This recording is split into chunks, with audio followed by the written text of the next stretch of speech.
Hello viewers and welcome to another chapter of reading. So let's get started.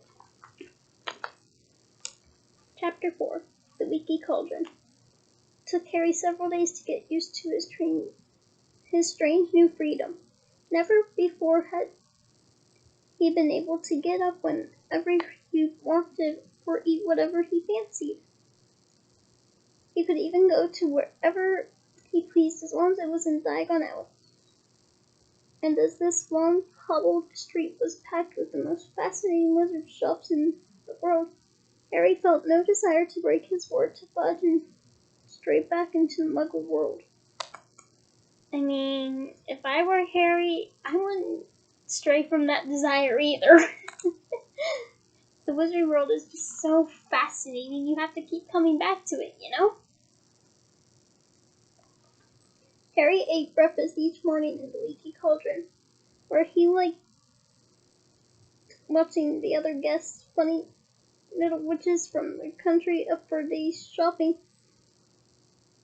venerable-looking wizards arguing over the latest article in Transfiguration today,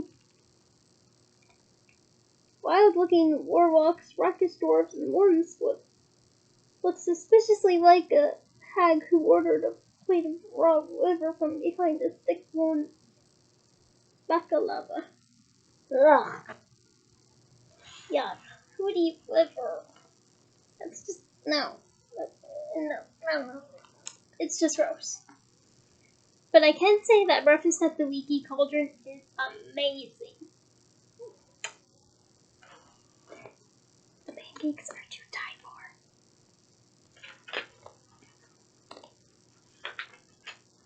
After breakfast, Harry would go out into the backyard, take out his wand, tap the third brick from the left above the trash bin,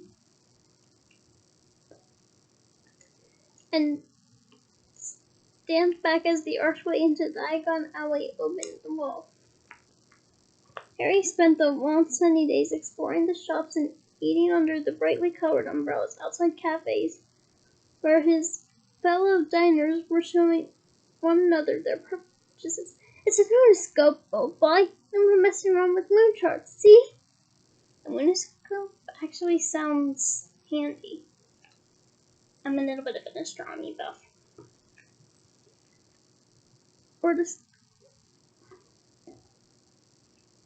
Or else discussing the case of Sirius Black. Personally, I won't let any of the children out alone until he's back in Azkaban. Harry didn't have to do his homework under the blankets by flashlight anymore. Now he could sit in the bright sunshine outside Fortescue's ice cream parlor, finishing all his essays with occasional help from Fortescue himself, who, apart from knowing a great deal about medieval witch burnings, gave Harry free Sundays every half an hour. Well, that sounds like a sugar rush. But I applaud that he has breaks in between. And Florian Fortescue sounds like a marvelous person. I kind of wish we met him in the film.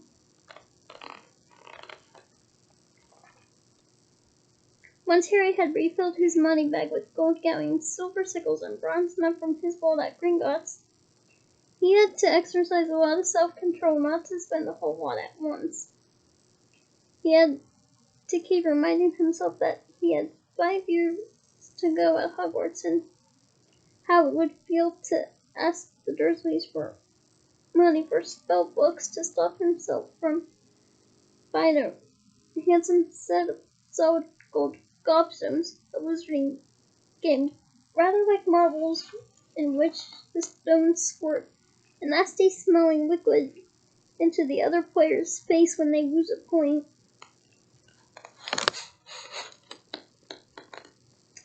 He was sorely tempted too by the perfect moving model of the galaxy and a large glass ball, which meant that he never had to take another astronomy lesson. That does sound marvelous, but there is a great joy in learning how the universe is connected, if you know what I mean. But the thing that tested Harry's resolution most appeared in his favorite shop, Quality Quidditch Supplies, a week after he arrived at the Leaky Cauldron. Curious to know what the crowd in the shop was staring at, Harry edged his way inside and squeezed in among the excited witches and wizards until he glimpsed a newly erected podium on which was mounted the most significant broom he had ever seen in his life.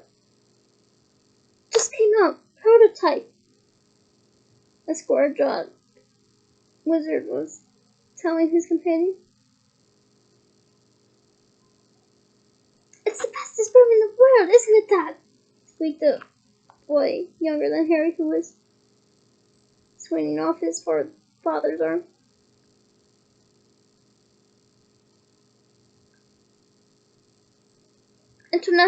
Irish International said just put an order for 7 of these beauties, the proprietor of the shop told the crowd, and the favorites for the World Cup. You know, on that note, I wonder if the Irish Quidditch team used the firebolt in the World Cup that took place in Goblet of Fire, now that I think about it. If that's the case, that's brilliant foreshadowing. I missed the first time reading. Kudos, J.K. Rowling. The large witch in front of Harry moved, and he was able to read the sign next to the firebolt. The state-of-the-art racing broom sports a streamlined, superfine handle of ash treated with a diamond-hard polish and hand-hammered numbered with its own registration number. Each individually selected birch twig in the broom tail has been honed to aerodynamic perfection, giving the firebolt unsurpassable balance and pinpoint precision. The firebolt has an acceleration of 150 miles an hour in 10 seconds and incorporates an unbreakable braking charm. Price on request. Price on request. Harry didn't like to think how much gold the firebolt would cost. He had never wanted anything as much in his whole life,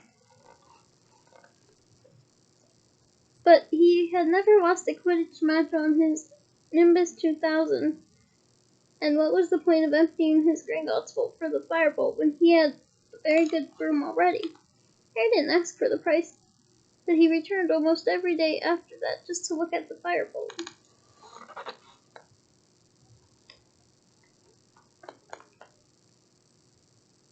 There were, however, things that Harry needed to buy. He went to the apothecary to replenish his store of potions ingredients, and his school robes were now several inches too short in the arm and leg. He visited Malkin groups for all occasions and bought new ones. Most important of all, he had to buy his new school books, which would include those for his 2 new subjects, Care of Magical Creatures and Divination.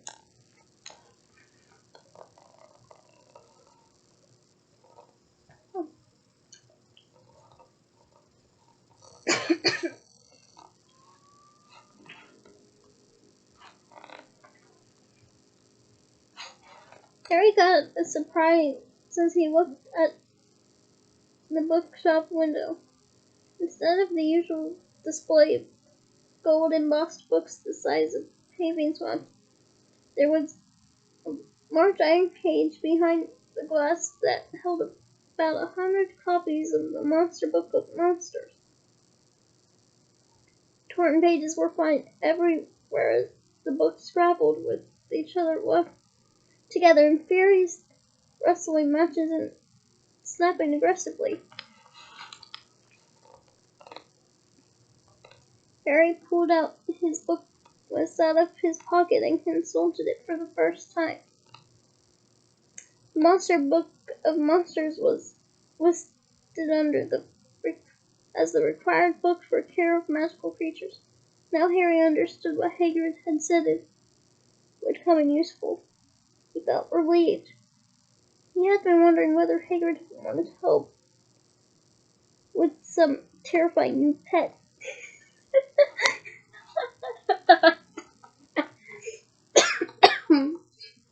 Wow. I guess that's one way to look at things, huh? As he entered Forest and Buds, the manager came hurrying toward him. Hogwarts, he said abruptly. Come to get your new books. Yes, said Harry. I need... Get out of the way. Said the manager, impatiently brushing up Harry's head. He drew on a pair of very thick gloves, picked up a large Novelway-looking stick, and proceeded toward the door of the monster book's cage. Hang on, said Harry quickly. I've already got one of those. Have you? A look of enormous relief spread over the manager's face. Thank heavens for that. I've been bitten 5 times already this morning.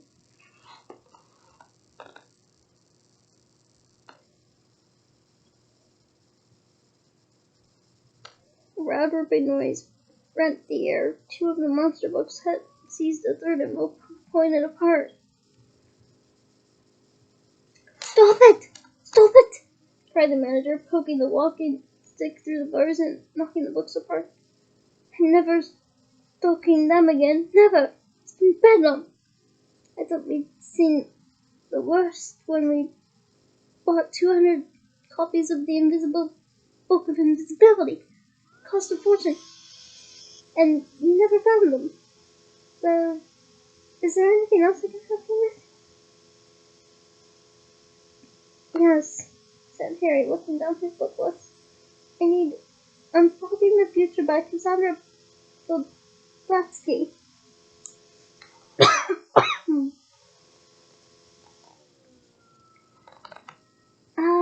Starting divination, are you? Said the manager, stripping off his gloves and leading Harry into the back of the shop where there was a corner devoted to fortune telling. The small table was stacked with volumes such as Predicting the Unpredictable and Insulate Yourself Against Shocks and Broken Balls When Fortune Turns Foul.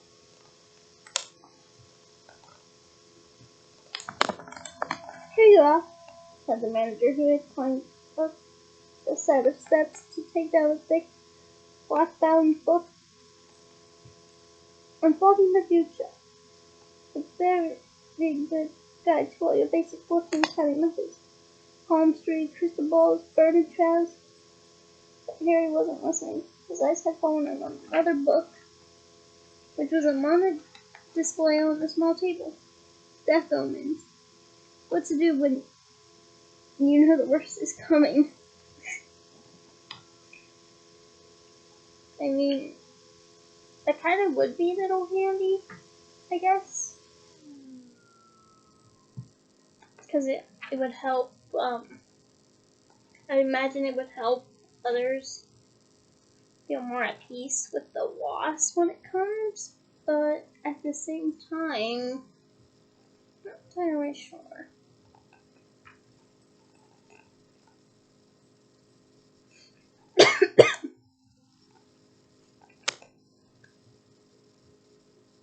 I wouldn't read that if I were you, said the manager, lightly looking to see what Harry was staring at.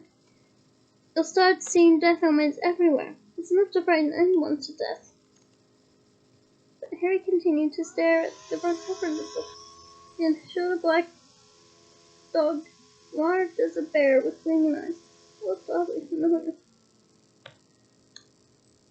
The manager pressed Unfogging the Future into Harry's hands. Okay, can't they have like a shop basket or anything that they can use to hold the books in? I mean, what if you have a big list of books that you need, and you can't really carry them all in your hands at once because they're gonna fall out and land on the floor. Like, really, they need to have some baskets to use in the store for this. you know? Anything else? He said. Yes, said Harry, tearing his eyes away from the dogs and dazedly consulting his book list. I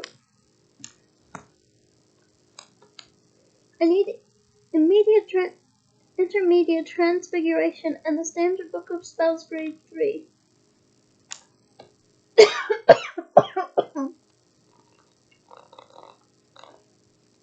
Harry emerged from portion blots 10 minutes later with his new books under his arms and made his way back to the leaky cauldron, hardly noticing where he was going and bumping into several people. And this is why they need bags for the aforementioned baskets. Like, really?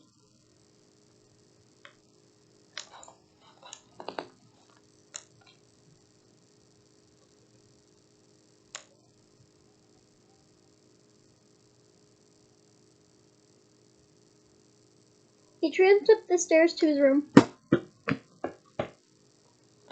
went inside, and tipped his books onto his bed. Somebody had been in to tidy. The windows were open and the sun was pouring outside.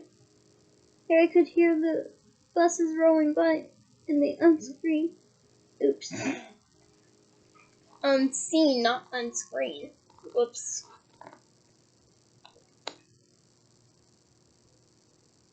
Muggle Street behind him and the sound of the invisible crowd below in Diagon Alley.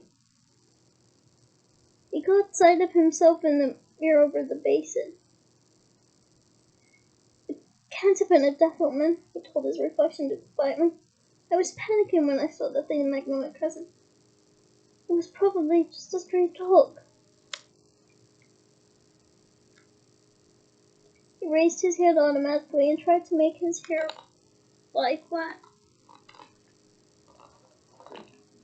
You're fighting a losing battle there, dear, said his mirror in a wheezy voice.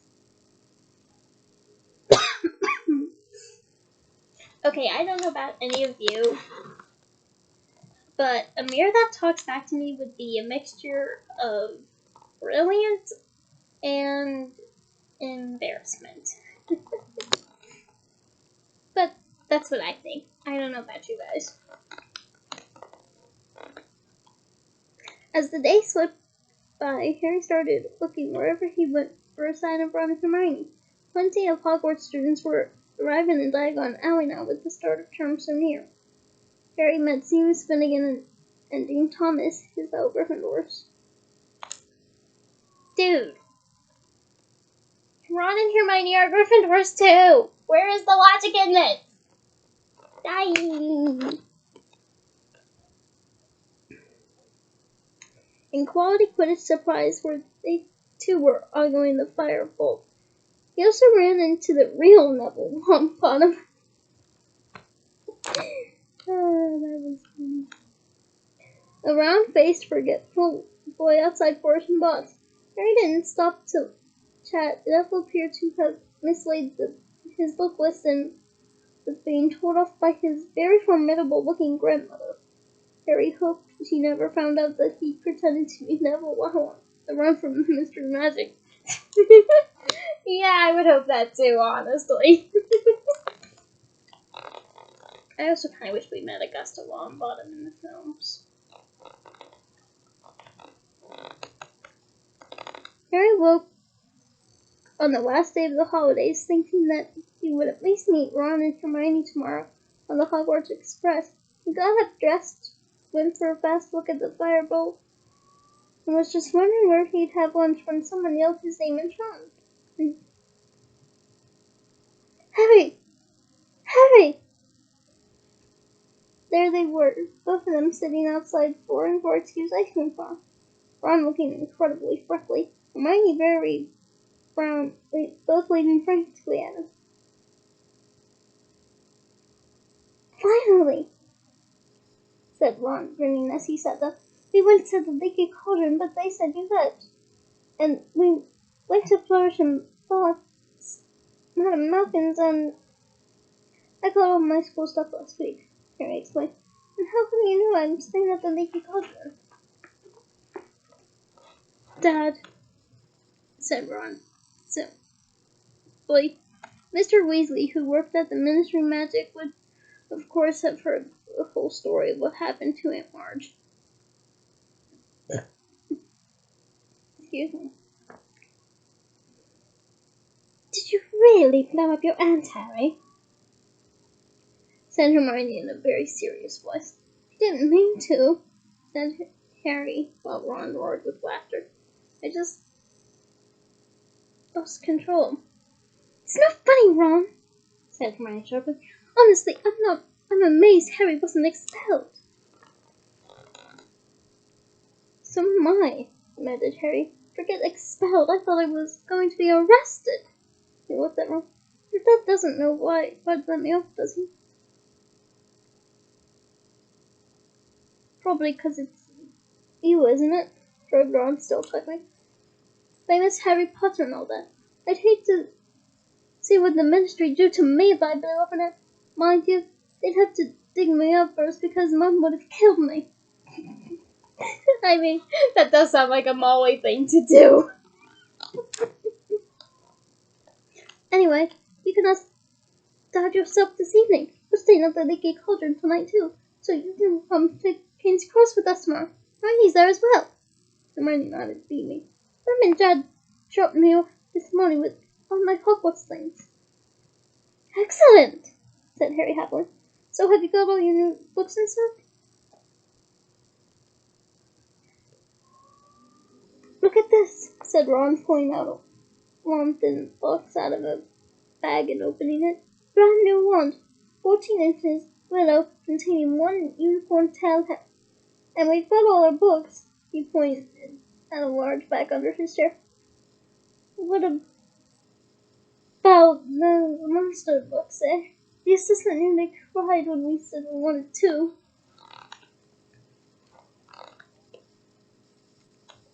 What's all that, Hermione?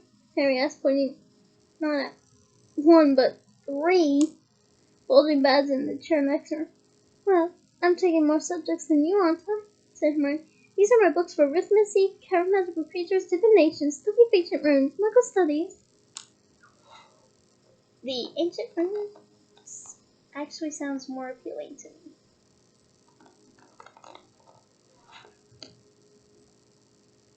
What are you doing Muggle studies for? Said Ron, rolling his eyes at her. You're Muggle-born. Your mum and dad are Muggles. You already know all about Muggles.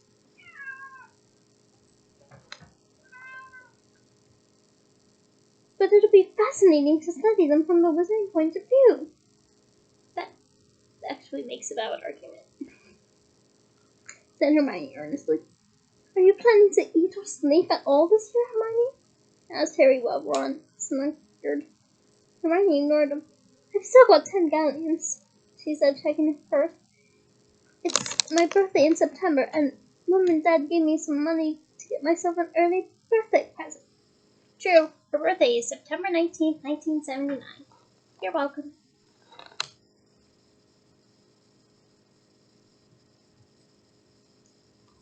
How about a nice book? Said Ron innocently. No, I don't think so, said Hermione composedly. I really want an owl. I mean, Harry's got Hedwig and you've got Errol. I haven't, said Ron. Errol's a family owl. All I've got is Scabbers. Yet, fun thing about this, Hermione was foreshadowing when she said Ron's got an owl.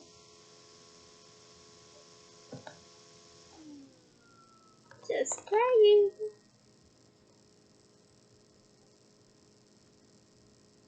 He pulled his pet rat out of his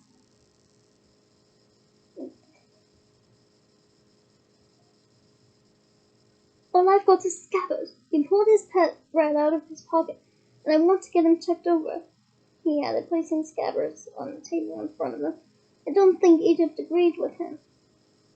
Scabbers was looking thinner than usual, and there was a definite droop to his whiskers. There's a magical creature shop just over there, said Harry, who knew Diagon Alley very well by now. You could see if they've got anything for Scabbers, and Hermione can get her out.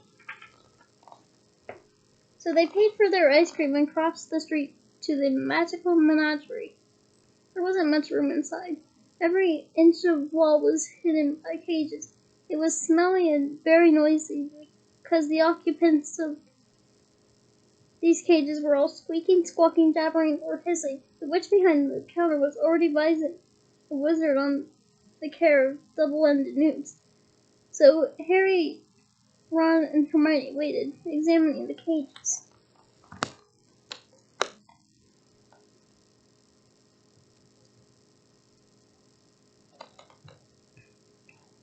A pair of enormous purple toads sat gulping loudly and feasting on dead blowflies. A gigantic tortoise with a jewel-encrusted shell was glittering near the window. That'd actually kind of be amazing to see in real life, not gonna lie. Poisonous orange snails were oozing slowly up the side of their glass tank. Ugh. And a fat white rabbit kept changing into a silk-topped hat and back again with a loud popping noise. Then there were cats of every color, a noisy cage of ravens, a basket of funny custard-colored fur balls that were humming loudly, and on the counter a vast cage of sleek black rats that were playing some sort of skipping game using their long bald tails. The double-ended newt's wizard left, and Ron approached the counter. "It's my rat," he told the witch. "He's been a bit off color ever since I brought him back from Egypt." "Bite him on the counter."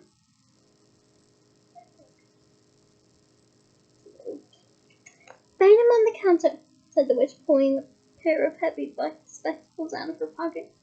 Ron lifted Scabbers out of his inside pocket and placed him next to the cage of his little rats, who stopped skipping tricks and scuffled to the wire for a better look.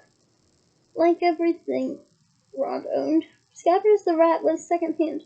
He had once belonged to Ron's brother Percy, and a bit battered. Next to the glossy rats in the cage, he looked especially woe-begone.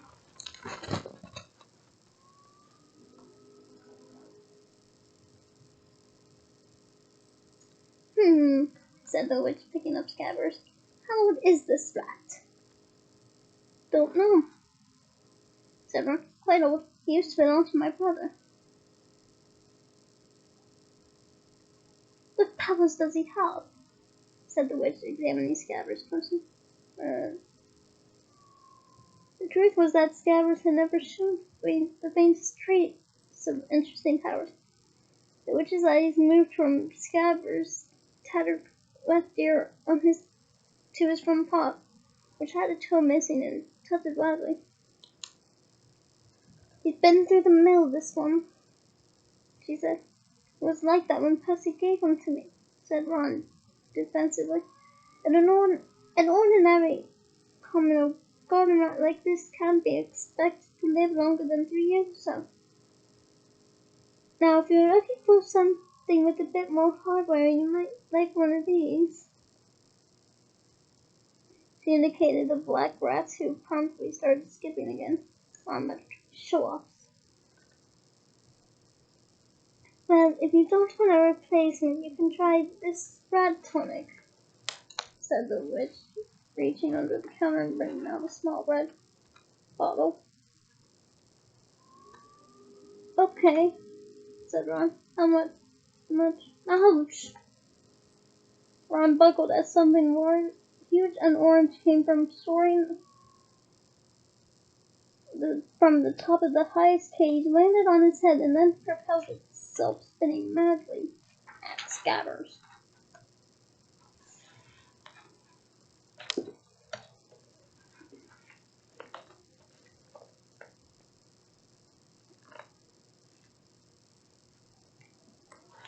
"No, Crookshanks, no!"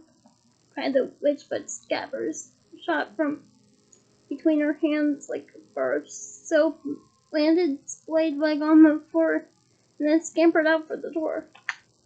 Scubbles! Ron shouted, racing out of the shop after him.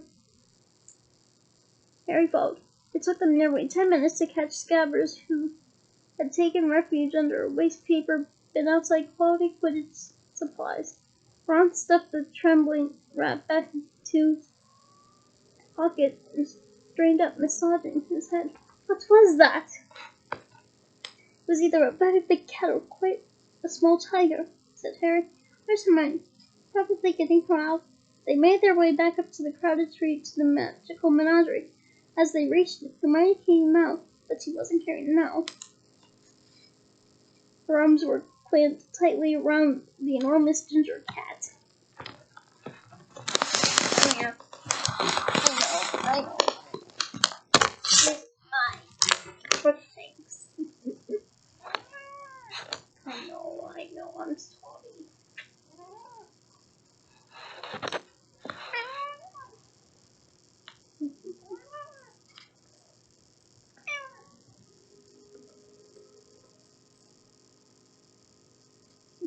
This is my ginger kitty, and he's our makeshift Crookshanks.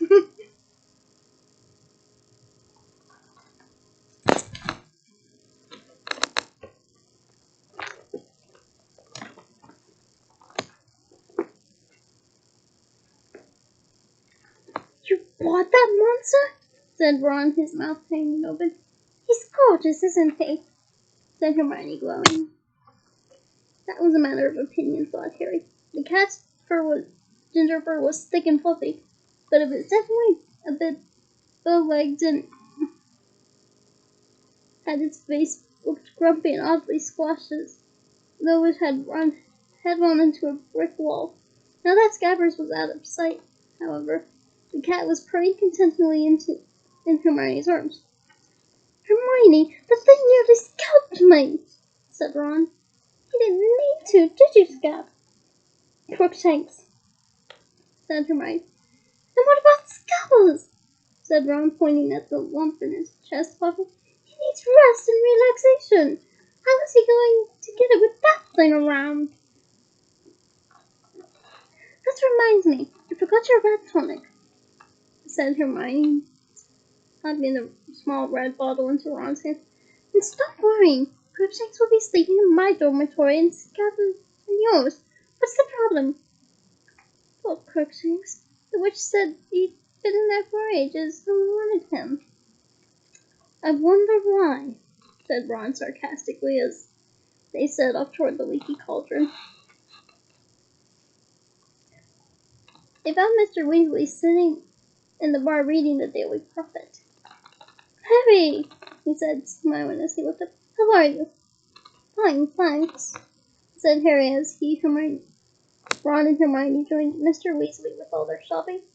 Mr. Weasley put down his paper and Harry saw the now familiar picture of Sirius Black staring up at him.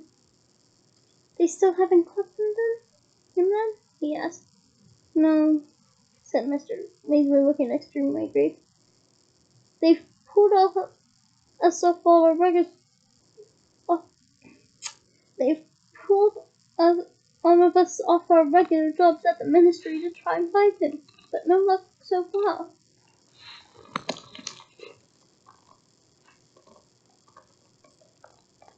Would we get a reward if we caught him? Asked Ron. It'd be good to get some more money. Don't be ridiculous, Ron, said Mr. Weasley, who on closer inspection looked very strange. Black's not going to be caught by the 13-year-old wizard. Ask the men guards who will get him back, mark my words. At that moment, Mrs. Weasley entered the bar laden with shopping bags and followed by the twins, Fred and George, who were about to start their 5th year at Hogwarts. The newly elected head boy, Percy, and Weasley's youngest child and only girl, Ginny. Ginny, who had always been very taken with Harry, seemed even more heartily embarrassed than usual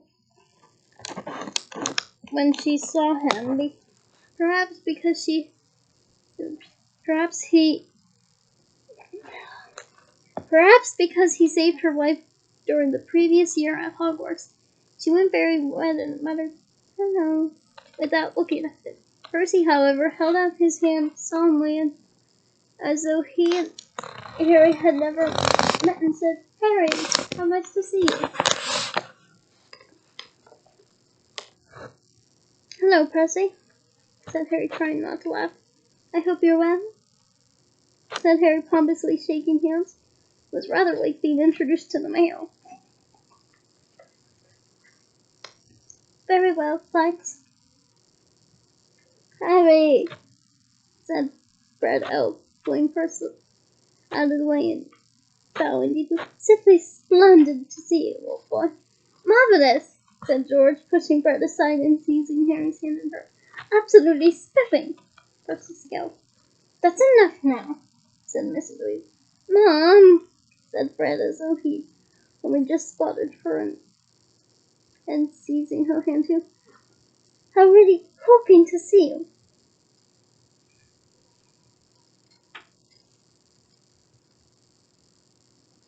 "I said that's enough," said Mrs. Weasley, depositing her shopping in an empty chair.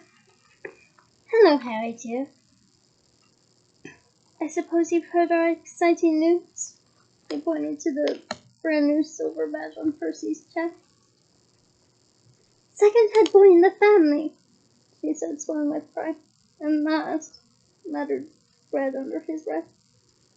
"I don't doubt that," said Mrs. Weasley, frowning suddenly. "I noticed they haven't made you two prefects." "Who'd want to make us? What do we want to be prefects for?" said George, looking revolted at the very idea. "It'd take all the fun out of life." Ginny giggled. "You want to set a better example for your sister," snapped Mrs. Weasley. "Ginny's got other brothers to set her an example, Mother," said Percy loftily. "I'm going up to change for dinner." He disappeared and George heaved a sigh. "We tried to shut him in a pyramid," he told Harry, "but Mum spotted us." uh, I do wish the films branched out on these fun moments a little more. Dinner that night was a very enjoyable affair. Tom the innkeeper put 3 tables together in the parlor, and the 7 Weasleys, Harry and Hermione, were on their way through 5 delicious courses. What kind of food do you think would be in the courses? Would it be like, delicious sweets like a Victoria sponge or a treacle tart? Maybe cottage/shepherd pie? I am so just getting hungry thinking about it. I don't think I have the things to make a cottage pie though. Bummer.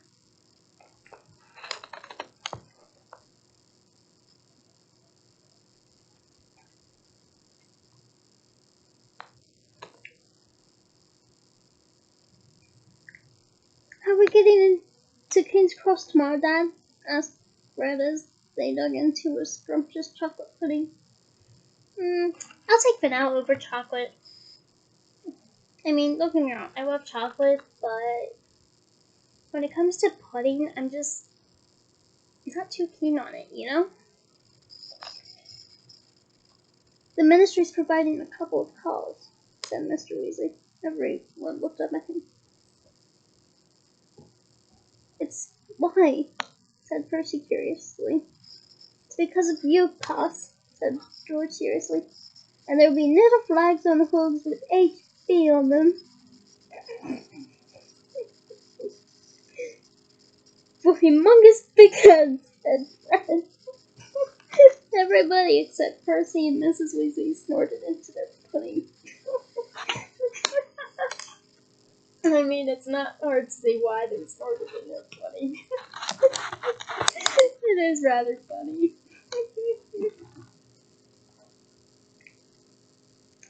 "Why are the Ministry providing calls, Father?" Percy asked again in a dignified voice. "Well, as we haven't got one any more," said Mr. Weasley. and as I work there, they're doing me a favor.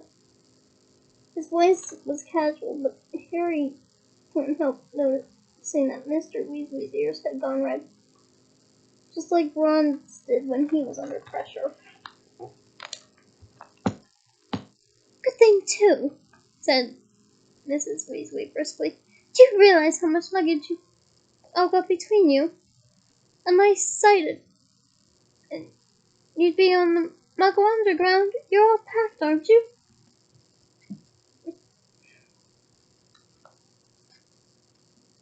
Ron hasn't put all his new things in his trunk yet, said Percy in a calm, sobbing voice. He dumped them on my bed. You'd better go and pack properly, Ron, because we won't have much time in the morning. Mrs. Weasley called down to the table. Ron scowled at Percy.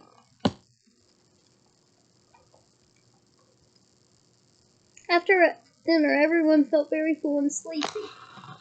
One by one, they made their way upstairs to their rooms to check on their things for the next day. Ron and Percy were next door to Harry. He had just closed and walked down his own trunk when he heard angry voices through the wall and went to see what was going on. The door of number 12 was ajar and Percy was shouting. It was here, on the bedside table. I took it off for polishing. I haven't touched it, all right. Ron roared back. What's up? Said Harry.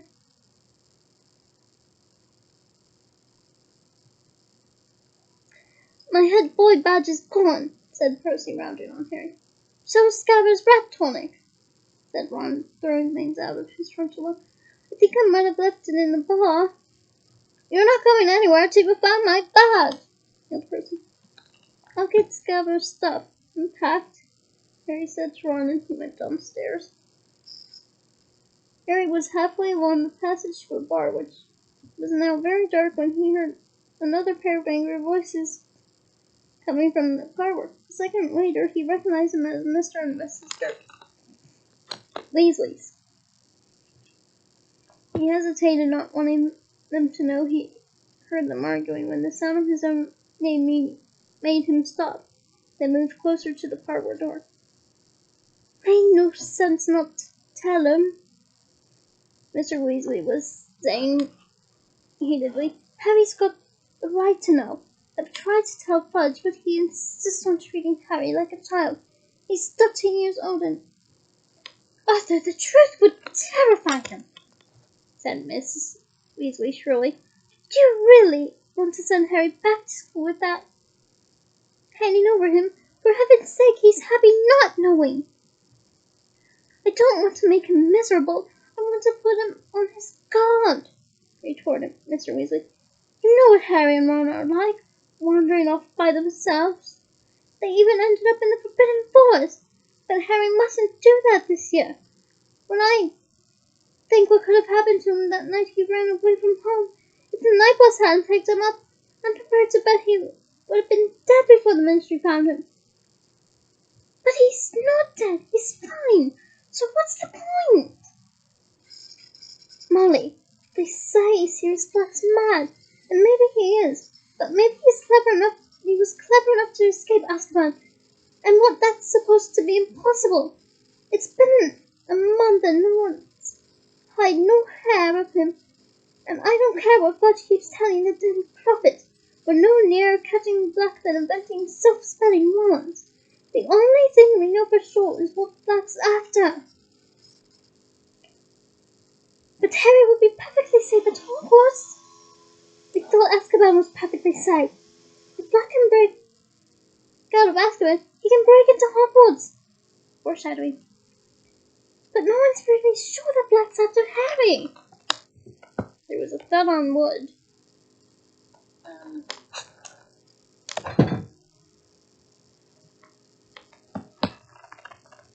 And Harry was sure Mr. Weasley had banged his fist on the table. Molly, how many times do I have to tell you? They didn't report it to the press because Fudge wanted to kept quiet. But Fudge went to out to Azkaban the night Black escaped. The guards told Fudge that Black's been talking in his sleep for a while now. Always the same words. He's at Hogwarts. He's at Hogwarts. Black is deranged, Molly, and he wants Harry dead. If you ask me, he thinks murdering Harry will bring you-know-who back to power. Black lost everything the night Harry stopped you-know-who, and he has had 12 years alone in Azkaban to brood on that. There was a silence. Harry winks, still closer to the door, desperate to hear more. Well, Arthur, you must do what you think is right. But you're forgetting Albus Dumbledore. I don't think anything could hurt Harry at Hogwarts without Dumbledore's headmaster. I suppose he knows about all this? Of course he knows. We had to ask him if he minds the Azkaban guards stationing themselves around the entrances to the school grounds. He wasn't happy about it, but he agreed. Not happy? Why wouldn't he be happy if they're there to catch Black? Dumbledore isn't fond of the Azkaban guards, said Mr. Weasley heavily. Not am I, if it comes to that. But when you're dealing with a wizard like Black, you sometimes have to join forces with those you'd rather avoid. If they save Harry, then I will never say another word against them, said Mr. Weasley grimly. It's late, Molly. We better go out.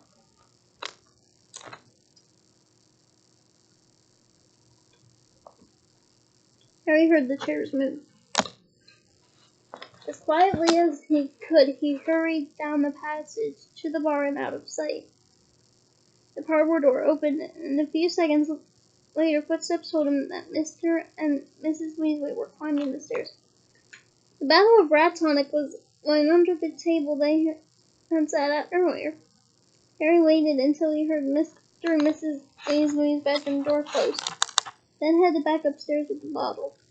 Fred and George were crouching in the shadows on the landing, heaving with laughter as they listened to Percy dismantling his and Ron's room in search of his bed. We've got it, Fred whispered to Harry. We've been improving it. The bed's not ready. Big head boy. That's funny. Big head boy. I needed that laugh after such a banter between Arthur and Molly.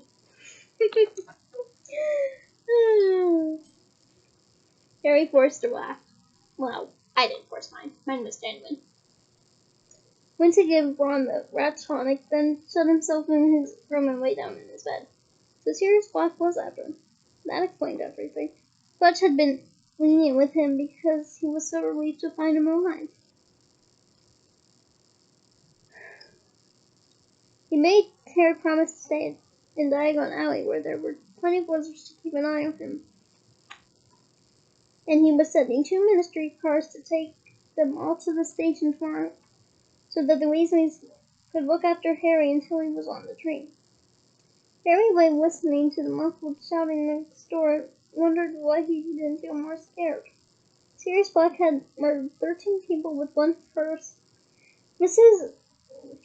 and Mrs. Weasley obviously thought Harry would be panic-stricken if he knew the truth, but Harry happened to agree wholeheartedly with Mrs. Weasley that the safest place on earth was wherever Albus Dumbledore happened to be. People always say that Dumbledore was the only person Lord Voldemort had ever been afraid of? Surely Black, as Voldemort's right-hand man, would be just as frightened of him? And then there were these Azkaban guards everyone kept talking about. They seemed to scare most people senseless. And if they were stationed all around the school, Black's chances of getting inside seemed very remote. No, all in all, the thing that bothered Harry most was the fact that his chances of visiting Hogsmeade now looked like 0. Nobody would want Harry to leave the safety of the castle until Black was caught. In fact, Harry suspected his every move would be carefully watched until the dark danger had passed. He scowled at the dark ceiling. Did they think he couldn't look after himself? He escaped Lord Voldemort 3 times. He wasn't completely useless. Unbidden, the image of the beast in the shadows of Magnolia Crescent crossed his mind. What to do when you know when the worst is coming. I'm not going to be murdered, said Harry at once. That's the spirit, dear, said his mirror sleepily. And again, I think a mirror that talks back to me would both be brilliant and a source of embarrassment. But that is the end of the chapter. Join me next week for the next one. Bye!